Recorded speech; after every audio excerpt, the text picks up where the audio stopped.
ሰላም ቤተሰብ እንዴት ናችሁ? በያላችሁበት ሰላማችሁ ብዝት ይበልልኝ። ዛሬ አዲስ ነገር ይኖራል፣ ጠብቁ ማለት ነው። ሳትጨናነቁ ፏፈሽ ብላችሁ ብቻ እናንተ ጠብቋቸው ነው የምላችሁ። ጨሪቃዎችዬ ዛሬ ፏፈሽ ብለው ነው የሚመጡት። እሺ፣ ሰላም አውርደው ይቅርታ ተጠያይቀው ነው የሚመጡት ማለት ነው። ሰምታችኋል ማለት ነው። መከታውም እንግዲህ ከሚስቱ ጋር እንግዲህ ፏፈሽ ድምቅ ብለው መጥተዋል። ይህ ቀን ደግሞ ለሀይሚዬና ለብሩኬ ደግሞ ናፍቆኛል ማለት ነው። እሺ ፏፈሽ ብለው የሚመጡበት ቀን ሩቅ አይደለም፣ ቅርብ ነው።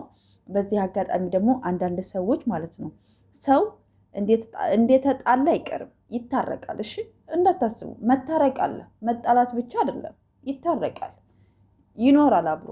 እሺ ይህን ብቻ እንዳትረሱ ማለት ነው።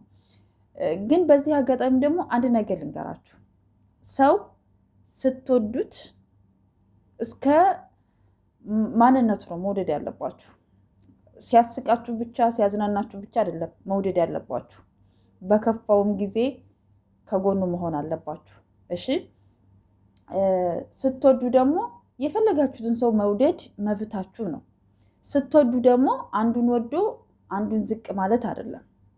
ገባችሁ አይደለ? የወደዳችሁትን ሰው ይዛችሁ መጓዝ ትችላላችሁ። ግን ደግሞ ያንን ሰው ወደዳችሁት ማለት በዙሪያው ያሉትን የኔ የሚለውን ሰው ዝቅ ማድረግ ማለት አይደለም። ገባችሁ አይደለ? ምክንያቱም እናንተ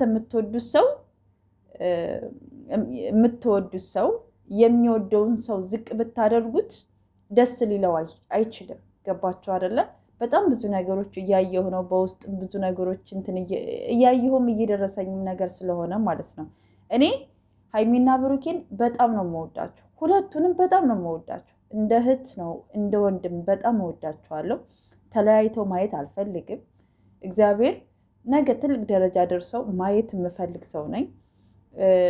ዛሬ አይደለም ሀይሚና ብሩኬን የምናውቃቸው፣ ከ2 ዓመት በፊት ነው የምናውቃቸው። ከዛ ጊዜ አንስተን ነው እዚህ ድረስ የደረስ ነው እና በእነሱም ሀይሚ እንደዚህ ሲባል አይ ሀይሚዬ አታደርግም እንደዚህ ሆነ ሲባል ብሩኬ እሱ እንደዚህ አያደርግም ብለን የምንናገርላቸው የምንመሰክርላቸው ስለምናውቃቸው ነው።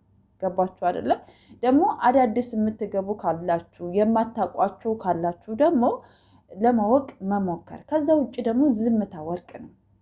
ገባችሁ አይደለ? ዝምታ ወርቅ ነው። ዝምታ ሁሉን ነገር ይፈታል። ዝም ስትሉ ጊዜ ይኖራችኋል። በጊዜ ደግሞ ሁሉም ነገር ይፈታላችኋል አይደለም? ስለዚህ እባካችሁ የሆነ የሰውን መለያየት የሚፈልግ የሰውን ዝቅታ የሚመኝ እኔ እንጃ የሰውን አንድነት የማይፈልግ ሰይጣን ብቻ ነው። ሰው እኔ እንጃ በዚህ ልክ ሰው ለምን ክፉ እንደሚሆን አላውቅም። ሁላችንም እኮ የሆነ ነገር እኮ ያጋጥመናል አይደለም? ሁልጊዜ እንደሳቅን ሁልጊዜ የሆነ ነገር እንደተሳካልን የሆነ ነገር በቃ እንትን እንዲሆን እኮ አንኖርም አይደለም?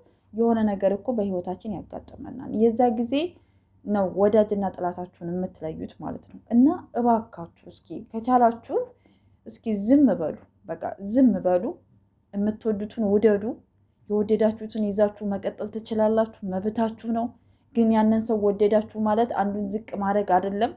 በቃ ምክንያቱም ያ ሰው ደስ ሊለው አይችልም። ሀይሚዬ ብሩኬ ዝቅ ብታረጉት ደስ አይላትም። ብሩኬ ሀይሚን ዝቅ ብታረጓት ምን ብታረጓት ደስ ሊለው አይችልም። በወደዳችሁ ሰው አትሂዱባችሁ፣ ደስ አይልም። እግዚአብሔርን በቃ መውደዳችሁን የምትገልጹት የሚወደውን ሰው ዝቅ በማድረግ አይደለም። በቃ አይደለም። የፈለጋችሁትን ሰው ወዳችሁ ከጎን ሆናችሁ መቀጠል ትችላላችሁ። ግን መሳደብ ምን ማለት ክፉ ነገር መናገር እንዴ! እነዚህ ልጆች እኮ እንደተጣሉ አይቀሩም፣ ይታረቃሉ። አይምሰላችሁ። እሺ የምታፍሩት ራሳችሁ ናችሁ። ከምታፍሩ ደግሞ ዝም ብትሉ ይሻላችኋል።